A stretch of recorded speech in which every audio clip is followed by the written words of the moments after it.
Let's go into Josephus.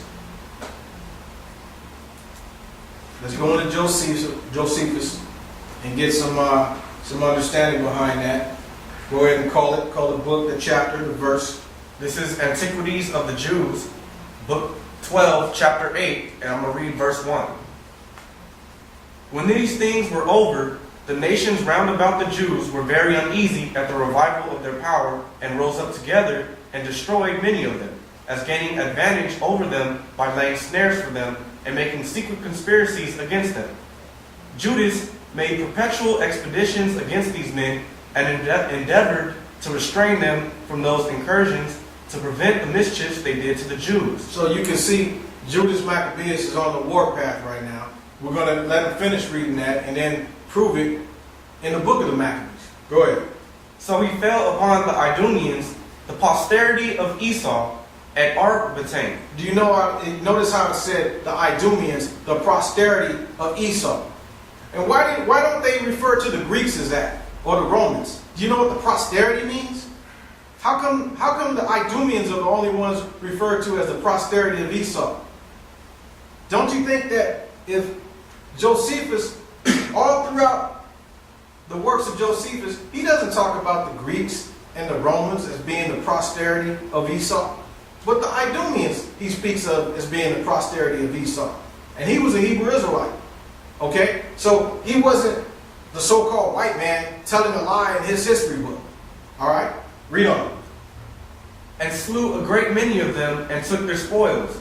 He also shut up the sons of Beam that laid wait for the Jews. And he sat down about them, and besieged them, and burnt their towers, and destroyed the men that were in them. Remember it said the house of Jacob will be a fire. Go ahead. After this, he went thence in haste against the Ammonites, who had a great and numerous army, of which Timotheus was the commander. And when he had subdued them, he seized on the city Jazer, and took their wives and their children captives, and burnt the city. Notice how he burnt the city. Go ahead. And then returned into Judea. But when the neighboring nations understood that he was returned, they got together in great numbers in the land of Gilead, and came against those Jews that were at their borders, who then fled to the garrisons of Jothema, and sent to Judas to inform him that Timotheus was endeavoring to take the place whither they were fled. And as these epistles were reading, there came other messengers out of Galilee, who informed him that the inhabitants of Ptolemais and of Tyre and Sidon and strangers of Galilee were gotten together.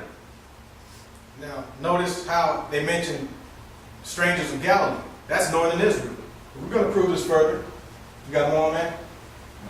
End of chapter 8. And this is in the Antiquities of the Jews, chapter 9. But when Hyrcanus heard of the death of Antiochus... Let's stop on Hyrcanus. Let's go on 1 Maccabees chapter 5. We'll get to Hyrcanus right after this. 1 Maccabees chapter 5. Let's see. Start off in verse 3.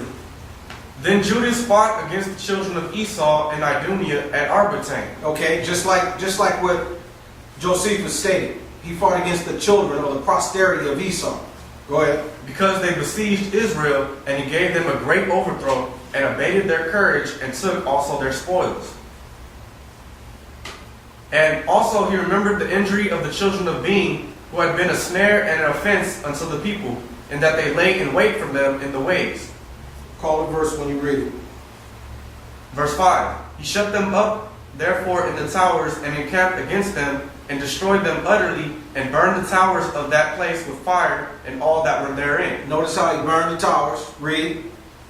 Afterward he passed over to the children of Ammon, where he found a mighty power and much people, with Timotheus their captain. It's just the same thing that Josephus brought out. So he fought many battles with them, till at length they were discomfited before him, and he smote them. Going down to verse 28. Verse 28.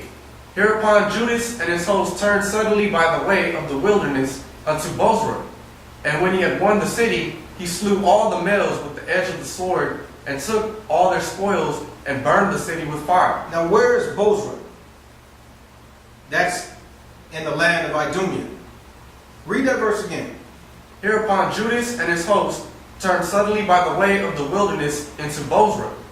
And when he had won the city, he slew all the males with the edge of the sword, and took all their spoils, and burned the city with fire. So all the males in the city of Bozrah were killed, and then the city was burnt. Go ahead and read verse 36. From this went he and took Cashbon, Maged, Bozor, and the other cities of the country of Gilead. Gilead is in northern Israel. If you look on a map and go through this, you'll see clearly what was taken, and you'll see clearly how these land areas were subdued. How the house or the land area of Jacob was a flame or a fire, and the house of Joseph was a flame. Go ahead and read verse 66. Are you on 65? Verse 65. Go ahead. Afterward went Judas forth with his brethren, and fought against the children of Esau in the land toward the south, where he smote Hebron and the towns thereof, and pulled down the fortress of it, and burned the towers thereof round about. Notice how they were burned down there too. Go ahead. From thence he removed to go into the land of the Philistines, and passed through Samaria. Samaria is northern Israel. Go ahead. At that time, certain priests, desirous to show their valor, were slain in battle, for that they went to fight unadvisedly.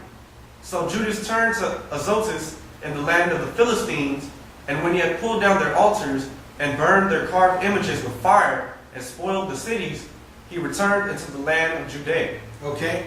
So we can see that Judas Maccabeus went and put in some major work down there, and up in northern Israel. All right. Now let's go back to the book of Obadiah. I want you to read verse 19, because you're going to find that verse 19 tells us exactly what Judas Maccabeus did in the book of 1 Maccabees chapter 5. Go ahead. Verse 19.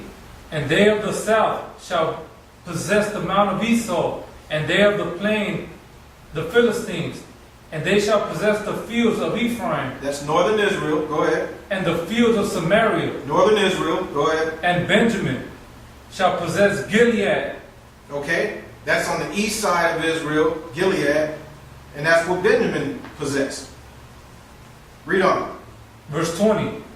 And the captivity of this host of the children of Israel shall possess that of the Canaanites, even unto Zarephath, and the captivity of Jerusalem, which is in Sepharad, shall possess the cities of the The south. cities of the south, that's in not only Judea, but the land of Idumea.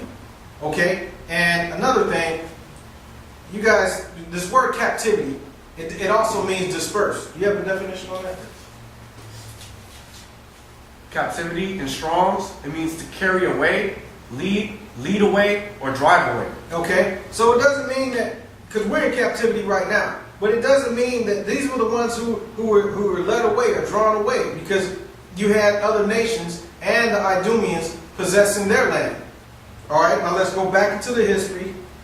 Go back into Josephus, and let's see what John Hyrcanus did to fulfill this. Go ahead. This is chapter 9 of the Antiquities of the Jews, book 13.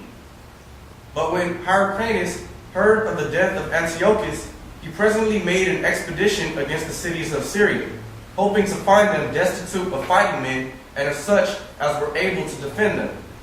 However, it was not till the 6th month that he took Medaba, and that not without the greatest distress of his army.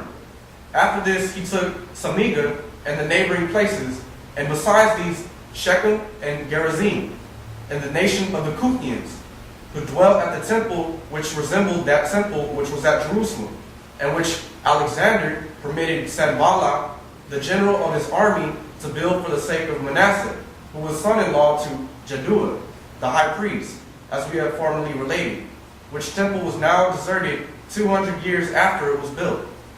Hyrcanus took also Dora and Marissa, cities of Idumea, and subdued all the Idumeans, and permitted them to stay in that country. Okay, he took those cities, went down into Idumea, subdued them, and then allowed them to stay in the country.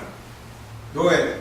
And subdued all the Idumeans, and permitted them to stay in that country if they would circumcise their genitals and make use of the laws of the Jews. Go ahead. And they were so desirous of living in the country of their forefathers that they submitted to the use of circumcision and the rest of the Jewish ways of living, at which time, therefore, this befell them, that they were hereafter no other than Jews. Okay.